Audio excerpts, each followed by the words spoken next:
அனைவருக்கும் அன்பான வணக்கம். 10ஆம் வகுப்பு கணக்கு பாடப்பகுதி ஒரு மதிப்பெண் பகுதியை பார்த்துட்ருக்கோம். அதில் தயாரிக்கப்பட்ட வினாக்கள் கிரியேட்டிவ் கொஷின்ஸ் பார்க்குறோம். அதில் இன்றைக்கி பார்க்கக்கூடிய தலைப்பு 5வது பாடம் ஆயத்தொலை வடிவியல். இதில் 10 வினாக்கள் கொடுக்கப்பட்டிருக்கு. இந்த 10 வினாக்களுக்கான விடை விளக்கம் தான் இந்த வீடியோவில் பார்க்க இருக்கிறோம். வினா எண் 56 3,4 மற்றும் 1,y ஆகிய புள்ளிகளை இணைக்கும் நேர்கோட்டின் நடுப்புள்ளி x,2 எனில் x மற்றும் y இன் மதிப்பு அப்படின்னு கேட்டிருக்காங்க. இந்த ரெண்டு புள்ளிகள் கொடுத்து அதனோட நடுப்புள்ளி x,2 அப்படின்னு கொடுத்துருக்காங்க. நமக்கு நடுப்புள்ளிக்கான ஃபார்முலா தெரியும். x மதிப்புகள் ரெண்டையும் கூட்டி 2ஆல் வகுக்கணும். 3 + 1/2, y மதிப்பு ரெண்டையும் கூட்டணும். 4 + y/2. இது ரெண்டையும் கூட்டி 2ஆல் வகுக்கிற இந்த மதிப்பு நடுப்புள்ளிக்கான மதிப்பு என்ன கொடுத்துருக்காங்கன்னா x,2. இதில் x மதிப்பு சமப்படுத்தணும். y மதிப்போட y மதிப்பு ஆயத்தொலைவை சமப்படுத்துகிறோம். இது ரெண்டையும் கூட்டினா 4/2, 2ஆல் வகுத்தோம்னா 2. 4 + y/2 = x,2. இது கம்பேர் பண்ணுறப்போ நமக்கு x நேரடியாகவே கிடைச்சிடுது. Answer x = 2. இந்த இது ரெண்டு சமப்படுத்துகிறப்போ 4 + y/2 = 2. இதிலிருந்து இந்த ரெண்டு அந்த பக்கம் கொண்டு போய் பெருக்குனா 4 + y = 4ன்னு வரும். y மட்டும் இந்த பக்கம் வச்சுக்கிட்டு 4லேருந்து 4 கழிச்சோம்னா 0. ஒய்யோட மதிப்பு 0. முறையே அப்படின்னு கேட்டிருக்காங்க. அப்போது எக்ஸ் மதிப்பு முதல்ல 2, ஒய் மதிப்பு 0 அப்படின்னு வரிசைப்படுத்தி எழுதுகிறப்போ நமக்கு இந்த ஆப்ஷன் 2வது விடையாக கொடுக்கப்பட்டிருக்கு. இந்த வினாவுக்கான விடை 2வது விடை தான் சரியான விடை. அடுத்த வினா எண் 57 0,0 46/7, 0 மற்றும் 0,21/23 ஆகிய புள்ளிகளால் உருவாகும் முக்கோணத்தின் பரப்பு அப்படின்னு கேட்டிருக்காங்க. 3 புள்ளிகள் கொடுத்துருக்காங்க. இதை வச்சு நம்ம முக்கோணத்தின் பரப்பளவு எளிமையாக கண்டுபிடிச்சிடலாம். 1/2 x1 y1 x2 46/7 y2. அடுத்தது x3 y3 வந்து 21/23. அடுத்தது x1 y1 இது 0,0 அப்படி இருக்குது. இதை நம்ம ஈஸியாக கண்டுபிடிச்சிடலாம். இந்த மதிப்பு 0, இதை பெருக்கிறப்போ 46/7 × 21/23. இந்த மதிப்பு மற்றதெல்லாம் 0 ஆகிடும் இல்லையா? இந்த மதிப்பு 0 ஆகிடும். அதுக்கப்புறம் கீழேருந்து பெருக்கிறப்போ இந்த மதிப்பு 0, இந்த மதிப்பு 0, இந்த மதிப்பு 0. எப்போ 0 போட வேண்டியதில்லை, நான் இதை மட்டும் எழுதிக்கிறேன். இப்போ சுருக்கலாம். 1 7 7 21, 1 23 23, 2 23 46. இப்போ இதை இந்த 2ல் 2 வகுத்துட்டோம்னா நமக்கு மீதி இருக்கிறது 3 மட்டும்தான். 3 அலகுகள், 3 சதுர அலகுகள் அப்படின்னு நமக்கு கொடுக்கணும்.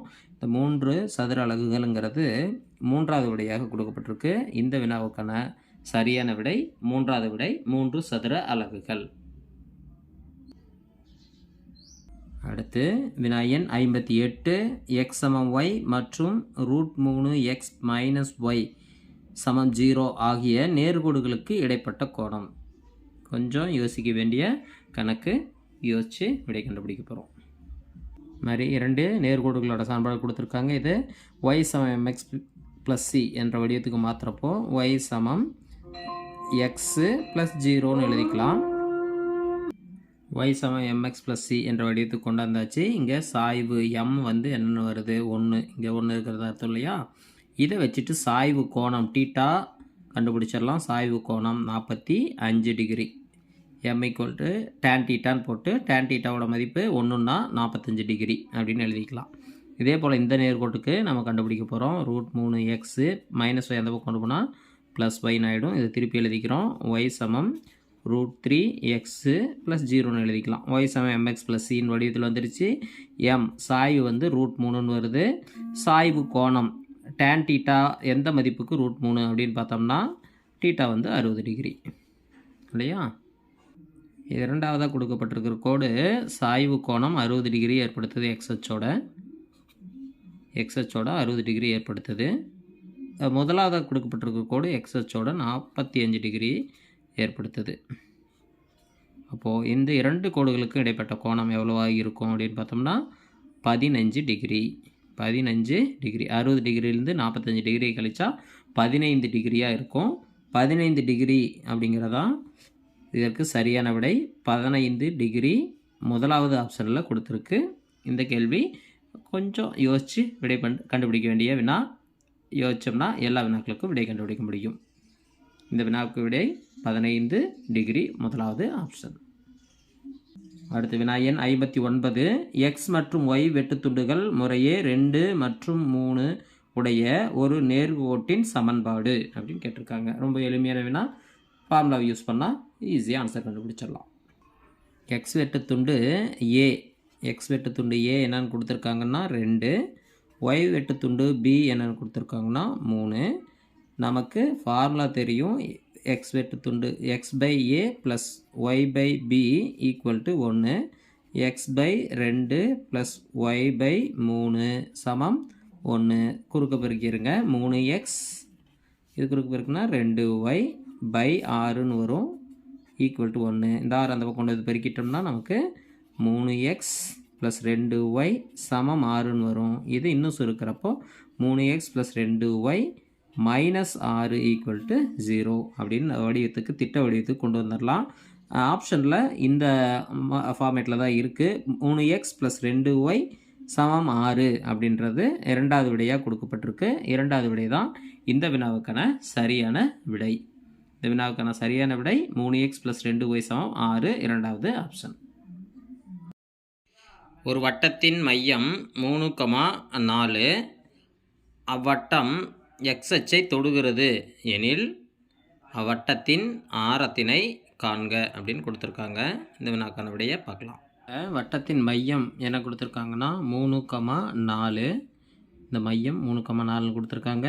வட்டம் எக்ஸ் அச்சை தொடுது அப்படின்னு போட்டிருக்காங்க. அப்போ தொடுகோடு இந்த அச்சு இது வந்து செங்குத்தாக இருக்கும். நமக்கு ஆரம்ங்கிறது இந்த இதுதான் நம்ம கண்டுபிடிக்கணும். இது என்ன மதிப்பு அப்படின்னு பார்த்தோம்னா ஒய் தொலைவு. இந்த இதில் ஒய் இந்த புள்ளி ஆயத்தொலைவில் ஒய் மதிப்பு என்ன அப்படின்னு பார்த்தோம்னா 4. அப்போது இந்த தொலைவு வந்து 4, இந்த தொலைவு வந்து 3 அலகுகள் அப்படின்னு நம்ம எடுத்துக்கிறோம். அப்போ ஆரம் வந்து நமக்கு நேரடியாகவே கிடைக்குது 4 அலகுகள். ஆரம் 4 அலகுகள். இந்த புள்ளியை நம்ம குறிக்கிறப்போ இந்த ஆயத்தொலைவு மதிப்பு எப்படி குறிப்போம்? இது வந்து எக்ஸ் அச்சு மதிப்பு 3 அலகுகள், இது ஒய் அச்சு மதிப்பு 4 அலகுகள். அப்போது நமக்கு ஆரம் கேட்குறாங்க. இது ஒய் அச்சுக்கு இணையாக இருக்கிறதுனால இந்த மதிப்பு பார்க்குறப்போ 4 அலகுகள் தான் சரியானது. ஆரம் 4 அலகுகள் அப்படின்னு நம்ம கண்டுபிடிக்கிறோம். இது இரண்டாவது விடையாக கொடுக்கப்பட்டிருக்கு. இந்த வினாவுக்கான விடை ஆரம் 4 அலகுகள், இரண்டாவது ஆப்ஷன் சரியான விடை. அடுத்து வினா எண் 61. -1, 1, 1, 1, 1, -1 மற்றும் -1, -1 ஆகிய புள்ளிகளால் உருவாகும் நாற்கரத்தின் பரப்பு அப்படின்னு கேட்டிருக்காங்க. நேரடியான வினா. நாற்கரத்தின் பரப்பளவு போட்டு ஈஸியாக கண்டுபிடிச்சிடலாம். கொடுக்கப்பட்ட 4 புள்ளிகள் எழுதிட்டு நாற்கரத்தின் பரப்பளவுக்கான ஃபார்முலா 1/2 x1 -1 +1. அடுத்தது ரெண்டாவது புள்ளி 1 1, மூன்றாவது புள்ளி 1 -1, நான்காவது புள்ளி -1 -1, மறுபடியும் முதல் புள்ளி -1 +1. இதை நம்ம எளிமையாக சிம்பிளிஃபை பண்ணி கண்டுபிடிச்சிடலாம். -1 -1 -1 -1 மைனஸ் ஆஃப் இங்கேருந்து பெருக்கிறப்போ +1, இங்கேருந்து பெருக்கிறப்போ +1, இங்கேருந்து பெருக்கிறப்போ மைனஸ் ஆஃப் மைனஸ் +1, இது ரெண்டையும் பெருக்கிறப்போ +1.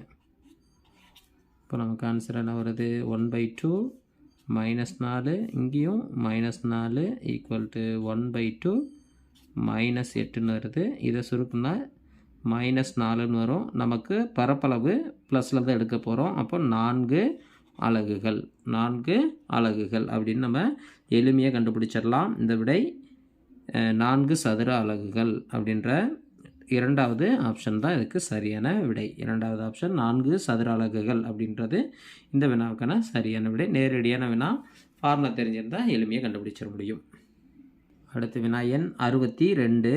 5,7, 3, A 6,6 ஆகிய புள்ளிகள் ஒரு கோடமைவன எனில் ஏயின் மதிப்பு அப்படின்னு கேட்டிருக்காங்க. ஒரு கோடமைவன அப்படின்னா முக்கோணத்தின் பரப்பளவு 0. அந்த ஃபார்முலா வச்சு நம்ம எளிமையாக கண்டுபிடிச்சிடலாம். முக்கோணத்தின் பரப்பளவு 0. முக்கோணத்திற்கான ஃபார்முலா, பரப்புக்கான ஃபார்முலா 1/2 எக்ஸ், அதாவது முதல் புள்ளி 5, 7, ரெண்டாவது புள்ளி 3a, மூன்றாவது புள்ளி 6, 6, மறுபடியும் முதல் புள்ளி 5, 7 0. இந்த 1/2 அந்த பக்கம் இருக்கிறப்போ 0 ஆகிடும். அதுக்கு அடுத்தது சிம்பிளிஃபிகேஷன் பண்ண போகிறோம். இப்படி குறிப்பிடுறதுனா 5a + 18 + 6 42. அப்போ கீழிருந்து மேல் நோக்கி பெருக்கிறோம். 21 + 6a + 6 5 30 0. இது கூட்டுறப்போ 5a + 60 வரும். மைனஸ் இதை கூட்டுறப்போ 6a + 51 வரும் = 0. 5a + 60 - 6a - 51 0. இது கழிக்கிறப்போ 6a ஒரு 5a போயிட்டா -a வந்துடும். 60லேருந்து 51 கழிச்சா +9 வரும் = 0. இப்போ a இந்த 9 நமக்கு கிடைச்சிடும் ஆன்சர். a = 9. a = 9ங்கிறது நமக்கு மூன்றாவது விடையாக கொடுக்கப்பட்டிருக்கு. இந்த வினாவுக்கான சரியான விடை மூன்றாவது விடை a = 9. அடுத்த வினா எண் 63.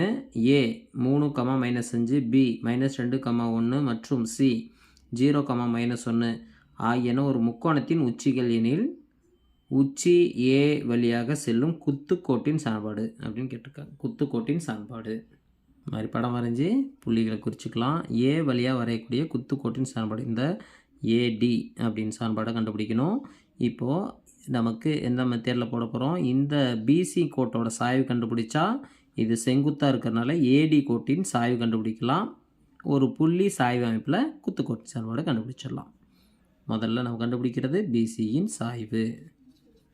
BCயின் சாய்வு கண்டுபிடிக்கிற ஃபார்முலா, சாய்வு கண்டுபிடிக்கிற ஃபார்முலா y2 - y1. y2 - 1 - 1. அடுத்தது x2 0 -2. ஸோ -2 + +2 = -1. BCயின் சாய்வு -1. அப்போ ADயின் சாய்வு என்னவாக இருக்கும் அப்படின்னா ADயின் சாய்வு × BCயின் சாய்வு ரெண்டையும் பெருக்கினா நமக்கு -1ன்னு வரணும். இப்போது ADயின் சாய்வு ஈஸியாக கண்டுபிடிச்சிடலாம். BCயின் சாய்வு -1ன்னு வரதுனால இங்கேயும் -1. இந்த -1க்கு இந்த -1 கேன்சல் பண்ணிட்டா ADயின் சாய்வு 1 அப்படின்னு கிடைக்குது. இதை வச்சுட்டு நமக்கு சாய்வு m = 1, ஒரு புள்ளி 3, -5 ஒரு புள்ளி சாய்வு தெரியுது. நம்ம சான்பாடு கண்டுபிடிச்சிடலாம். y - y1 = m × x - x1. y - y1ஓட மதிப்பு -+5 m ஓட மதிப்பு 1. x அப்படி போட்டுக்கிறோம். x1ஓட மதிப்பு அதாவது இந்த மைனஸ் போட்டு 3. y + 5 = x - 3. இப்போது இந்த மதிப்புகளெல்லாம் அங்கே கொண்டு போகிறப்போ இது 0 ஆகிடும். x + y அந்த பக்கம் போனால் -y -3 +5 அந்த பக்கம் வந்தால் -5. இதை சுருக்கிறப்போ x - y -8 0. அதாவது இப்படி திருப்பி எழுதிக்கிட்டோன்னா x - y -8 0 அப்படின்னு நமக்கு குத்துக்கோட்டின் சான்பாடு கிடைக்குது. இது இந்த ADன்ற குத்துக்கோட்டின் சான்பாடு. நமக்கு கேள்வியில் கேட்டது குத்துக்கோட்டின் சான்பாடுன்னு கொடுத்துட்டு ஆப்ஷனில் சாய்வு தான் கொடுத்துருக்காங்க. அப்போ ADயின் சாய்வு குத்துக்கோட்டின் சாய்வு 1 அப்படின்னு நம்ம கண்டுபிடிக்கிறோம். இது மூன்றாவது விடையாகவே இருக்குது. இதுவே நமக்கு சாய்வுன்னு கேட்டிருந்தால் இது வரைக்கும் நம்ம போட்டால் போதும். குத்துக்கோட்டின் சான்பாடுன்னு கேட்டால் இந்த ஒரு புள்ளி சாய்வு அமைப்பை வச்சு நம்ம இந்த சான்பாடையும் கண்டுபிடிச்சிக்கணும். இந்த வினாவுக்கான சரியான விடை 1 மூன்றாவது ஆப்ஷனில் இருக்கிறது. வினாவில் நம்ம சாய்வு அப்படின்னு மட்டும் மாற்றிக்கலாம். அடுத்த வினா எண் 64. ஆதி வழி செல்வதும் மற்றும் 2x + 3y - 7 0 எனும் கோட்டிற்கு செங்குத்தானதுமான நேர்கோட்டின் சான்பாடு அப்படின்னு கேட்டிருக்காங்க. இந்த நேர்கோட்டிற்கு செங்குத்தான நேர்கோடு எப்படி இருக்கும் அப்படின்னா கெழுக்களை மாற்றணும். இந்த 3ங்கிறது எக்ஸுக்கு மாற்றணும். 3x, இந்த 2ங்கிறது ஒய்யோட கிலோவாக மாற்றணும். 2y, இடையில ப்ளஸ் குறி இருக்குது, மைனஸில் மாற்றிட்டு ப்ளஸ் கே சமம் 0 அப்படின்னு மாற்றிக்கணும். இதுதான் இந்த கோட்டுக்கான செங்குத்தான கோடு. இந்த கோடு இந்த புள்ளி வழியாக போகுது அப்படின்னா ஆதி புள்ளி வழியாக போகுது. இது எக்ஸ் மதிப்பு, இது ஒய் மதிப்பு. இங்கே சப்ஸ்டியூட் பண்ணோம்னா கே மதிப்பு கண்டுபிடிச்சிடலாம். 3,0 -2,0 ப்ளஸ் கே சமம் 0. இப்போ கே மதிப்பு நமக்கு என்ன தான் கிடைக்க போகுது? இது 0, இது 0 வந்துடும். கே மதிப்பு 0ன்னு வந்துடும். கே மதிப்பு 0ன்னு கண்டுபிடிச்சாச்சு. இதில் சப்ஸ்டியூட் பண்ணோம்னா நமக்கு தேவையான செங்குத்து கோட்டின் சார்பாடு கிடச்சிடும். 3x - 2y ப்ளஸ் கே வந்து 0 = 0 அப்படின்னு நம்ம போட்டுட்டோம்னா இது இரண்டாவது விடையாக இருக்குது. 3x - 2y = 0 இரண்டாவது விடை இந்த வினாவுக்கான சரியான விடை. அடுத்த வினா எண் 65.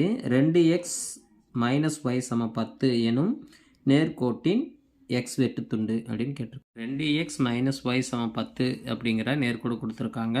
இதில் நம்ம கண்டுபிடிக்க வேண்டியது எக்ஸ் வெட்டுத்துண்டு. அதனால் நம்ம என்ன வடிவத்துக்கு மாற்ற போகிறோம்? x/a + y/b = 1 இந்த வடிவத்துக்கு மாற்றணும்.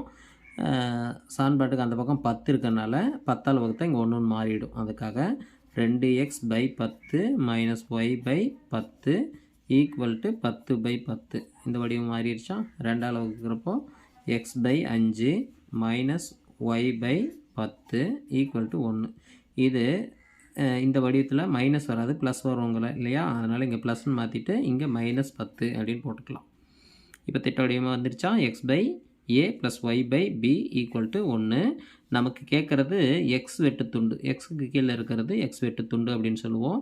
அப்போது ஏ மதிப்பு எக்ஸ் வெட்டுத்துண்டு ஏ = 5 இதுதான் கேட்டிருக்காங்க. இதே ஒய் வெட்டுத்துண்டுன்னு கேட்டிருந்தால் -10, எக்ஸ் வெட்டுத்துண்டுன்னு கேட்டதுனால ஏ சமம் 5 அப்படின்றது முதலாவது விடையில் இருக்குது. முதலாவது விடை தான் இதற்கு சரியான விடை. இந்த வீடியோவில் நம்ம 5வது பாடம் ஆயத்தொலை வடிவியலில் வினாக்கள் கிரியேட்டிவ் கொஷின்ஸ் 10 வினாக்களுக்கான விடை விளக்கம் தெளிவாக நம்ம பார்த்துருக்கோம். தொடர்ந்து பயிற்சி செய்யுங்க. கண்டிப்பாக எல்லா வினாக்களும் உங்களுக்கு எளிமையாக அமையும். அடுத்த வீடியோவில் நம்ம முக்கோணவியல் பாடப்பகுதியில் உள்ள வினாக்களுக்கான விடைகளை பார்க்கலாம். தொடர்ந்து வாட்ச் பண்ணுங்கள். அனைவருக்கும் வாழ்த்துக்கள். கணிதம் கற்றலும் கற்பித்தலும் இனிமை. யூவின் ஷியோர்.